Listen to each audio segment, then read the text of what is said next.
नमस्कार किसान भाइयों, स्वागत है आपका एआई फार्मिंग चैनल पर। अगर आपने इस वीडियो पर क्लिक किया है तो समझ लीजिए कि आप अकेले ही इस खास जानकारी का फ़ायदा उठाने वाले हो। आज हम लेकर आए हैं 5 ऐसे ब्रह्मास्त्र जो आपकी खेती की पैदावार को कम खर्च में नई ऊंचाई तक ले जा सकते हैं। ये टिप्स इतनी असरदार हैं कि इन्हें जानने के बाद आपको कोई भी और तरीका नहीं चाहिए होगा। सोचिए, अगर आप ये वीडियो पूरा देखते हैं तो आपकी पैदावार दुगनी स्पीड से बढ़ने वाली है, लेकिन अगर स्किप किया तो शायद आप वो खास जानकारी खो देंगे जो सिर्फ आपके लिए है। अब आप ही सोचिए, क्या इतनी खास जानकारी छोड़ना चाहेंगे? तो चलिए अब जानते हैं वो 5 ब्रह्मास्त्र जो आपकी खेती को और भी फायदेमंद बनाएंगे। ये मिट्टी की गुणवत्ता बढ़ाने का देसी तरीका, सस्ते और प्राकृतिक कीटनाशक, ड्रिप सिंचाई और मल्चिंग, फसल चक्रीकरण, स्थानीय संसाधनों का उपयोग। अगर आप इन 5 पॉइंट्स को ध्यान से समझ लेते हैं तो मेरा वादा है कि आप हर फसल की खेती करने के लिए पूरी तरह तैयार हो जाएंगे, और वो भी सबसे कम खर्च में। खेती की सारी खास जानकारी आपको सिर्फ आज ही मिलने वाली है, तो इस वीडियो को अकेले में देखना। सबसे पहले बात करते हैं मिट्टी की गुणवत्ता बढ़ाने का देसी तरीका।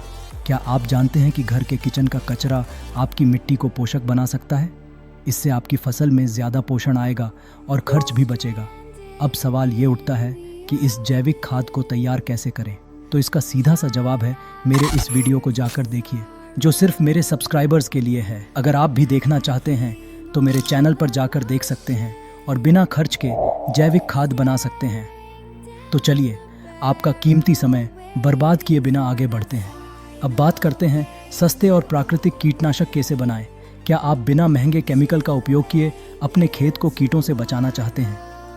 नीम का तेल, गोमूत्र और लहसुन का स्प्रे आपके पौधों को सुरक्षित रख सकता है। और इससे भी सरल उपाय है जो हर किसान इस्तेमाल कर सकता है, और वो सबसे सस्ता भी है, और वो है सेम्पो का स्प्रे। सेम्पो का स्प्रे बनाने के लिए 2 लीटर पानी में 5 ग्राम सेम्पो पाउडर मिलाकर घोल तैयार करें। इसका छिड़काव सुबह या शाम को पत्तों पर हर 10-15 दिनों के दिनों में करें, जिससे फसल पर कीट नियंत्रण में मदद मिलेगी। अगर आपको ये तरीका पसंद नहीं आया तो हर हफ्ते अपने पौधों पर नीम का स्प्रे करें, और ये कीटों को दूर रखने में कारगर साबित होगा। सोचिए कितनी आसानी से आप अपनी फसल को सुरक्षित कर सकते हैं। चलो अब अगले पॉइंट की तरफ बढ़ते हैं, ड्रिप सिंचाई और मल्चिंग। आप कम पानी में भी अपनी फसल को तरोताज़ा रखना चाहते हैं। ड्रिप सिंचाई में पानी सीधा जड़ों तक पहुंचता है, और मल्चिंग मिट्टी की नमी को बनाए रखती है।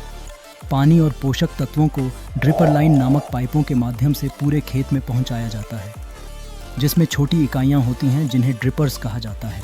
प्रत्येक ड्रिपर से पानी और उर्वरक युक्त बूंदें निकलती हैं, जिसके परिणाम स्वरूप पूरे खेत में प्रत्येक पौधे के जड़ क्षेत्र में पानी और पोषक तत्वों का एक समान अनुप्रयोग होता है। किसान ड्रिप सिंचाई को क्यों पसंद करते हैं? इसका कारण सरल है। ड्रिप सिंचाई प्रणाली से खेती न केवल अन्य सिंचाई विधियों की तुलना में अधिक आरओआई प्रदान करती है, बल्कि यह किसानों को अपने खेतों को संचालित करने का एक कुशल और सरल तरीका भी देती है, क्योंकि ड्रिप खेती पानी के उपयोग को अनुकूलित करती है, जिससे फसल की पैदावार स्थायी रूप से बढ़ती है।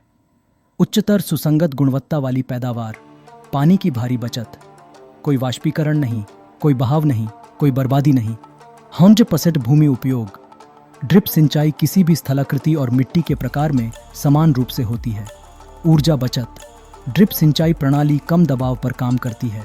उर्वरक का कुशल उपयोग और फसल सुरक्षा, बिना किसी रिसाव के। मौसम पर कम निर्भरता, अधिक स्थिरता और कम जोखिम। चलो अब मल्चिंग में बात करते हैं। जैविक मल्चिंग के विभिन्न प्रकार हैं। जैविक मल्च पुआल, घास की कतरन और खाद से बने पत्तों जैसी सामग्रियों से बने होते हैं। ये सामग्रियां समय के साथ सड़ जाती हैं, जिससे मिट्टी में पोषक तत्व वापस मिल जाते हैं। इन्हें नंगे ज़मीन या मौजूदा पौधों पर लगाया जा सकता है। फसल चक्रीकरण, हर बार एक ही फसल उगाने से मिट्टी की ताकत कम होती है, लेकिन फसल बदल बदल कर उगाने से मिट्टी का पोषण भी बना रहता है और पैदावार भी बढ़ती है। अब सवाल उठता है कि कौन कौन सी फसलें बदल बदल कर उगानी चाहिए। फसल चक्रीकरण में आप इन फसलों का चयन कर सकते हैं। नंबर 1, खरीफ में धान और उसके बाद रबी में गेहूं। नंबर 2, गेहूं के बाद दलहन फसलें। जैसे मूंग, उड़द या चना। नंबर 3, मक्का के बाद सब्जियां जैसे गाजर, पालक या मूली। स्थानीय संसाधनों का उपयोग। सोचिए, अगर आपको खेती के लिए बाहर से कुछ भी न लाना पड़े और हर चीज़ आपके क्षेत्र में ही मिल जाए तो कितना फ़ायदा होगा। अब सवाल उठता है कि अपने ही क्षेत्र के संसाधनों का सबसे अच्छा उपयोग कैसे करें। स्थानीय संसाधनों का उपयोग मतलब खेती में उन्हीं चीज़ों का इस्तेमाल करना जो आपके क्षेत्र में आसानी से मिल जाती हैं, जैसे गोबर, पत्ते, खेत का कचरा जो खाद बनाने में काम आते हैं, या अपने खेत में ही तैयार किए गए बीज जिससे बाहर से महंगे बीज खरीदने की ज़रूरत नहीं पड़ती। पास की नदी या तालाब से सिंचाई का पानी, स्थानीय जानवरों से खाद और अपने आसपास के पौधों से प्राकृतिक कीटनाशक बनाकर आप खर्चा घटा सकते हैं।